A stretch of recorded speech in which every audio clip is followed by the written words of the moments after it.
여러분, 개그맨 김수용 씨가 촬영 중에 갑자기 쓰러졌다는 소식 들으셨나요? 급성 심근경색 진단을 받으셨다고 합니다. 평소에 건강한 분들도 한순간에 쓰러질 수 있는 질병이 바로 혈관 질환인데요. 실제로 심근경색 환자 중 상당수는 평소에 특별한 증상이 없었다고 말하는 경우가 많습니다. 그래서 여러분께 한번 물어보겠습니다. 지금 자신이 건강하다고 생각하시는 분 몇 분이나 계신가요? 아마 많은 분들이 나는 괜찮겠지, 나는 아직 멀쩡한데, 이렇게 생각하실 겁니다.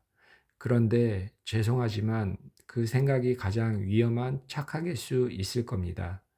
나는 건강한데, 나는 아무 이상 없는데, 그런데 어느 날 갑자기 억소리도 못하고 쓰러지는 분들 정말 생각보다 많습니다. 이 혈관 질환이 무서운 이유가 뭔지 아십니까? 바로 증상이 거의 없이 진행된다는 점입니다. 혈관은 어느 날 갑자기 막히는 것이 아닙니다. 몇 년, 길게는 수십 년 동안 우리 모르게 조금씩 망가지다가 어느 순간 한계에 도달하면 그때 갑자기 심근경색이나 뇌졸중 같은 큰 사고로 이어질 수 있습니다. 그래서 평소에 멀쩡하다고 느끼는 사람도 한순간에 위험한 상황을 겪게 되는 것인데요. 실제로 많은 심장 전문의들도 심근경색은 갑자기 생기는 병이 아니라 오랫동안 진행되다가 터지는 질환이라고 설명합니다. 문제는 그 과정에서 너무 조용하게 진행된다는 것인데요. 그래서 많은 사람들이 자신의 혈관 상태를 전혀 모른 채 생활하는 경우가 많습니다. 많은 분들이 혈관을 단순한 파이프처럼 생각합니다. 그래서 혈관 청소에 좋은 음식, 혈관을 깨끗하게 해주는 영양제, 이런 것들을 찾기도 합니다. 오메가3나 마늘즙, 양파즙 같은 것을 챙겨 드시는 분들도 많습니다. 물론 이런 식품들이 건강에 도움이 될 수는 있습니다. 하지만 실제로 혈관은 단순히 청소해서 해결되는 구조가 아닙니다. 혈관은 살아있는 조직이기 때문에 혈액 상태와 생활 습관에 영향을 훨씬 크게 받습니다. 특히 혈관을 빠르게 망가뜨리는 원인 중 하나가 바로 피를 끈적하게 만드는 식습관인데요. 달달한 음료나 빵, 과자, 케이크 같은 음식들을 자주 먹게 되면 혈관에 부담을 줄 수 있는 환경이 만들어질 수 있는데요.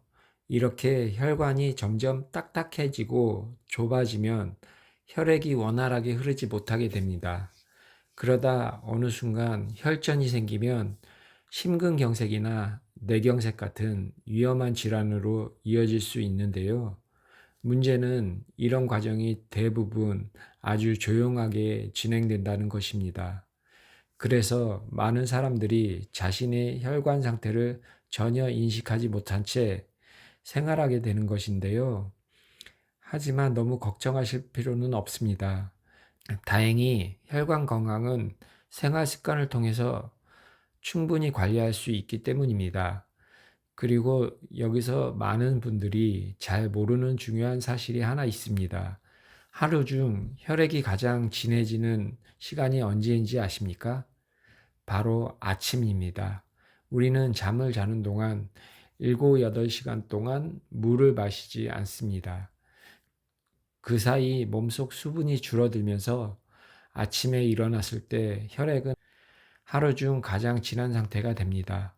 그래서 병원에서도 심근경색이나 뇌경색 같은 혈관 질환이 아침 시간대에 비교적 많이 발생하는 것으로 알려져 있습니다. 그래서 여기서 아주 간단하지만 중요한 습관이 하나 있습니다. 바로 아침에 소금물을 한 잔 마시는 습관입니다. 많은 분들이 소금은 무조건 줄여야 한다고만 알고 계십니다. 물론 과도한 염분 섭취는 건강에 좋지 않을 수 있습니다. 하지만 우리 몸은 수분과 함께 적절한 전해질 균형이 필요합니다. 특히 아침에는 밤사이 수분과 전해질이 함께 줄어든 상태이기 때문에 물만 마시는 것보다 아주 소량의 소금을 탄 물이 수분 흡수에 도움을 줄 수 있습니다. 미지근한 물 한 컵에 아주 소량의 소금을 넣어 천천히 마시는 것만으로도 밤새 부족해진 수분과 전해질을 보충하는 데 도움이 될 수 있습니다. 작은 습관처럼 보이지만 이런 습관 하나가 몸의 컨디션과 혈액순환에 영향을 줄 수 있습니다. 그리고 혈관 건강을 위해서는 규칙적인 운동도 중요한데요. 특히 빠르게 걷는 운동은 혈관 건강에 좋은 영향을 주는 것으로 알려져 있습니다. 걷기 운동을 하면 혈액이 평소보다 활발하게 흐르면서 혈관 기능을 유지하는 데 도움이 됩니다. 하루 20분 정도만 꾸준히 걸어도 혈관 건강 관리에 도움이 될 수 있습니다. 마지막으로 많은 분들이 놓치기 쉬운 것이 바로 수면입니다. 혈관은 우리가 잠을 자는 동안 몸이 회복되는 과정에서 영향을 많이 받습니다. 잠이 부족하면 혈압이 올라가고 혈당 조절이 어려워질 수 있으며 혈관 건강에도 좋지 않은 영향을 줄 수 있습니다. 그래서 가능하다면 일정한 시간에 잠자리에 들고 충분한 숙면을 취하는 것이 중요합니다. 정리해 보겠습니다. 혈관 건강을 지키는 방법은 생각보다 복잡하지 않습니다. 당이 많은 음식 섭취를 줄이고 아침에 소금물 한 잔을 마시는 습관을 들이고 하루 20분 정도 걷기 운동을 하고 충분한 수면을 취하는 것, 이런 기본적인 생활 습관들이 혈관 건강을 지키는 데 큰 도움이 됩니다. 혈관은 하루아침에 나빠지지도 않지만 하루아침에 좋아지지도 않습니다. 하지만 올바른 습관을 꾸준히 실천하면 몸은 분명히 조금씩 변하기 시작합니다. 지금부터라도 작은 습관 하나씩 바꿔보시기 바랍니다. 건강은 거창한 것이 아니라 매일 반복되는 작은 습관에서 시작됩니다. 그리고 마지막으로 여러분께 한 가지 여쭤보겠습니다. 여러분은 아침에 일어나면 가장 먼저 무엇을 드시나요? 물인지, 커피인지, 아니면 다른 음료인지 댓글로 한번 알려주세요. 여러분의 생활 습관이 다른 분들에게도 좋은 참고가 될 수 있습니다. 오늘 영상이 도움이 되셨다면 좋아요 부탁드리겠습니다. 감사합니다.